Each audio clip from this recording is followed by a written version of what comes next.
One of the things that I've been looking forward to all day was this video, because what I'm going to do is I'm going to interview Carmen and ask her a couple questions that she has to tell me the truth about. My name is Darius. And I'm Carmen. Let's get it. Now, make sure you like this video and subscribe to our channel. One thing we said that we were going to do is we were going to do things a little differently and kind of give you a glimpse of Carmen and Darius personally and what they're like on a day-to-day basis. So what we're like on a day-to-day basis. So what we're going to do is we're going to start off with this first question. What is your favorite childhood memory? I'm gonna give you an easy one. I would say just how simple things were. You could just hop on your bike in the neighborhood and just like ride to my best friend's house. Those are the things that I miss. Like the summers, getting on my bike, playing kickball, playing flashlight tag. Did you play flashlight tag? No, I had to be in the house when the stoplights. I mean, when the street lights came on. We used to do flashlight tag so good. Yeah, I remember in two different neighborhoods. Street lights come on, we had to be in the house. That's what I miss. Yeah. Or that's what I love about my childhood. No, just how innocent things were. Everything was safe. You could just do whatever you wanted. No, that's awesome. Yeah, I don't know nothing about flashlight tag. You had to be in the house. Yeah, I don't ever remember being outside and.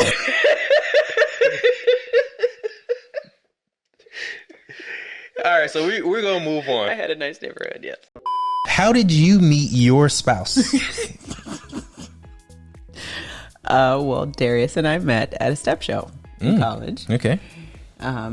We were both performing, and I met Darius backstage. Nice. So that's it. We're gonna leave it at that. Sure.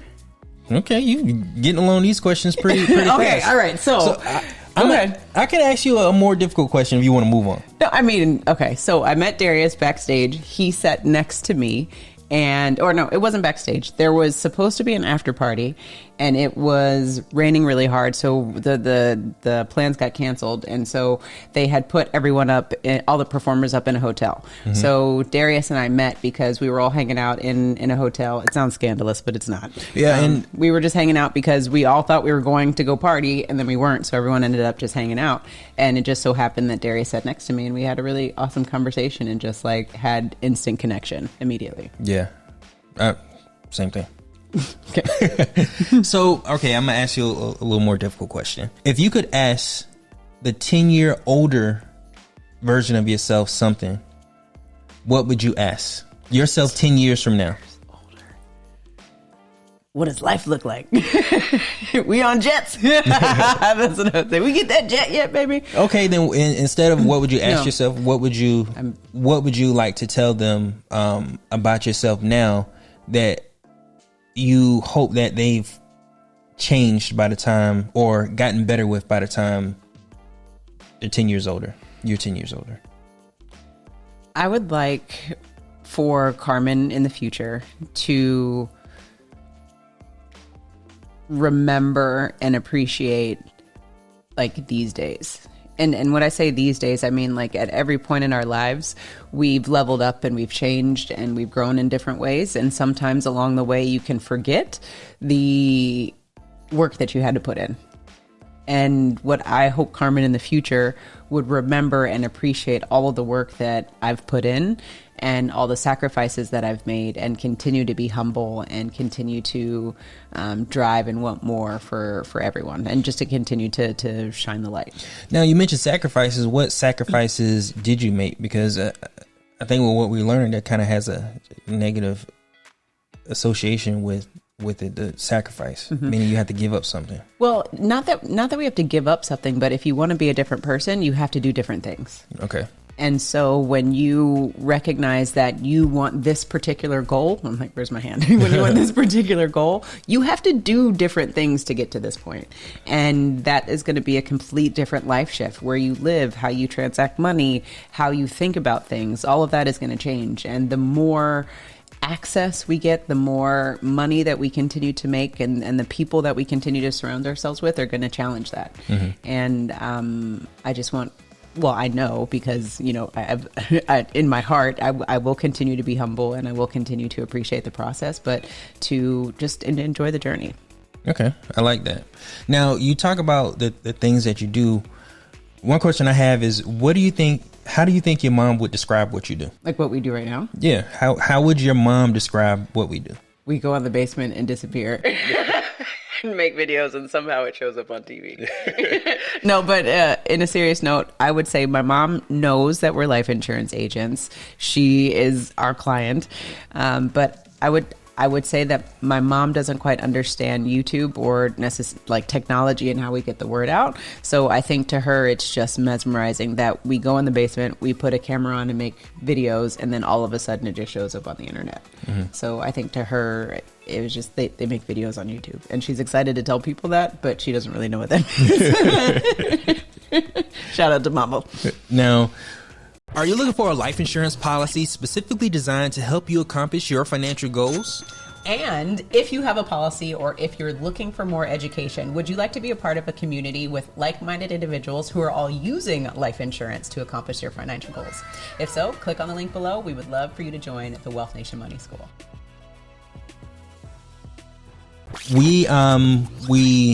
You brought up your mom, I brought up your mom in this question. Tell me about the 3 most influential people in your life that impacted you. Mom, Dad, and I can only get 3 people. Yeah, 3 people. You. You don't have to say me just because I'm sitting here. No pressure. No, you. Mom, Dad, and you. Okay. Why?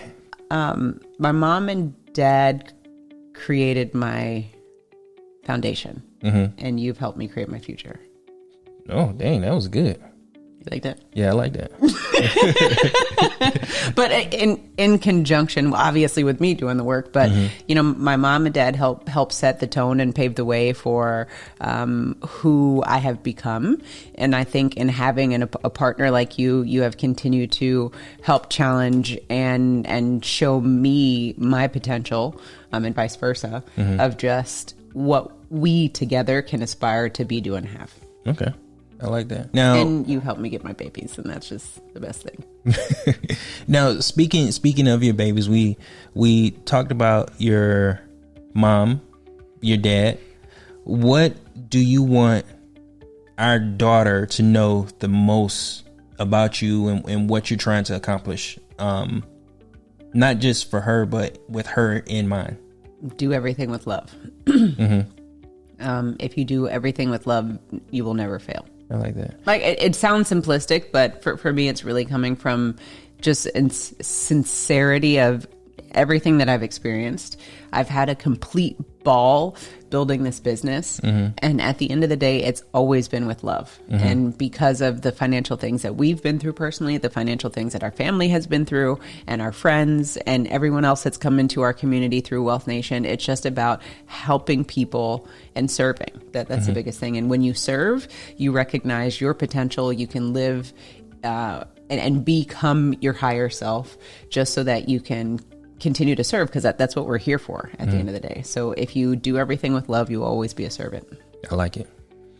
Next question I have is, what was your least favorite job to date?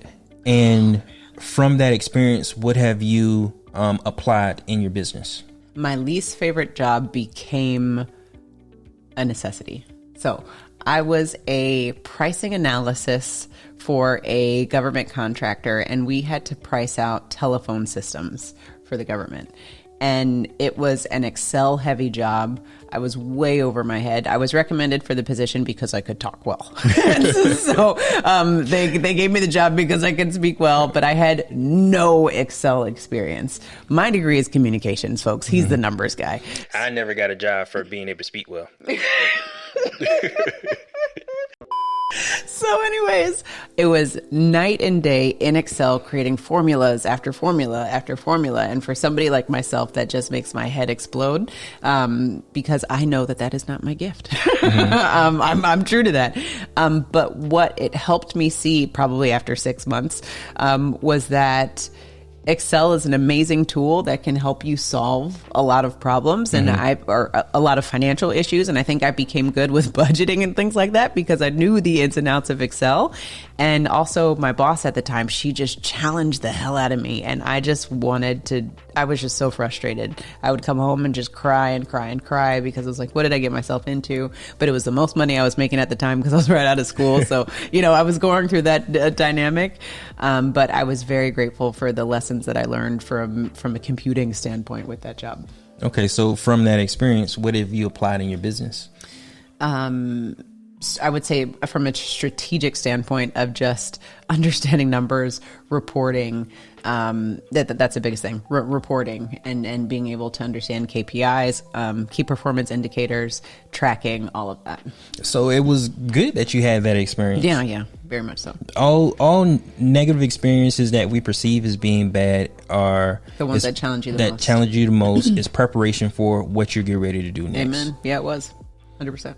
So one question that I want to know, and we talk about it often, and we're gonna have it on record here, and we're gonna go back and be able to see it in the future. But if you could live anywhere in the world, where would it be?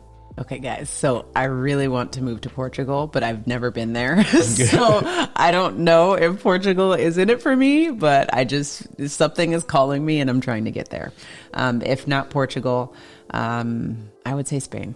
Okay. I really enjoyed Barcelona when we went. Yeah, I'd totally live there in a heartbeat. Now, for those of you who think that it's weird that Carmen says I want to live someplace that I've never been before, it's a little different. But when we moved to Arizona, we never been there before.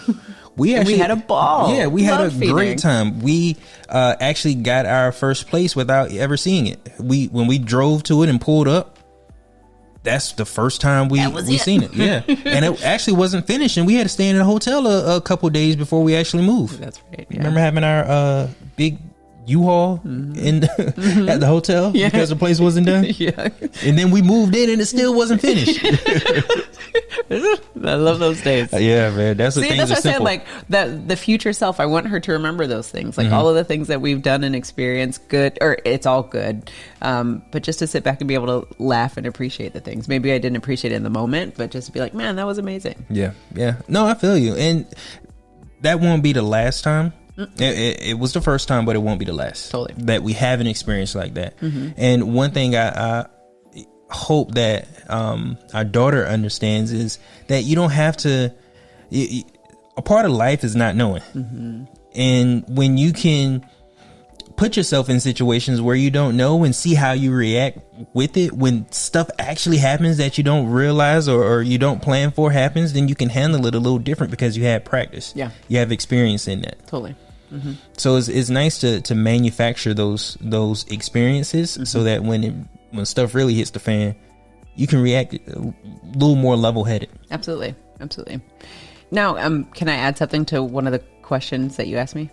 So going back to our daughter, you had asked what essentially do I want her to learn? And I would say for our other daughter, who unfortunately is deceased, what I know that I taught her was love, and then through our oldest daughter, our 3-year-old at the time, she's 3 now, our 3-year-old, I know that she could see that because regardless of our other daughter's diagnosis, which was very scary at the time, what we decided to do was live through love, because at the end of the day, we know that ego can take over and it can cause some really scary and fearful things. But we know that at the end of the day, love always prevails. And regardless if it's illness or business or health, whatever it is, you can't let your ego take over. If you let your ego run you, you will always lose. Yeah.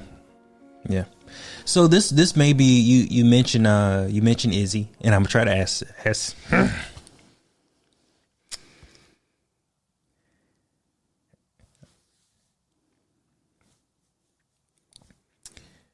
So in the NICU, we spent a lot of time just us and Izzy. Yeah. If you could go back and have a conversation, now with all the mental work that we've done and the experience that we had with her out of the hospital, in hospice, at home with us, and us being able to love on her, the nights that we spent in the NICU, just the two of you, what would you sit down and tell both of them? Gabby and Izzy? You said both of them. You and Izzy. Oh, okay. I see. In the NICU. Okay. Izzy, I would say, I got you. Because of the insecurities and uncertainties. I got you. No matter what, I got you. Just continue to say that. And I know that she knew that. Because she felt it. But just to be able to say it. Right. And myself is, what I could say to myself is, you're going to be better because you knew her. Yeah.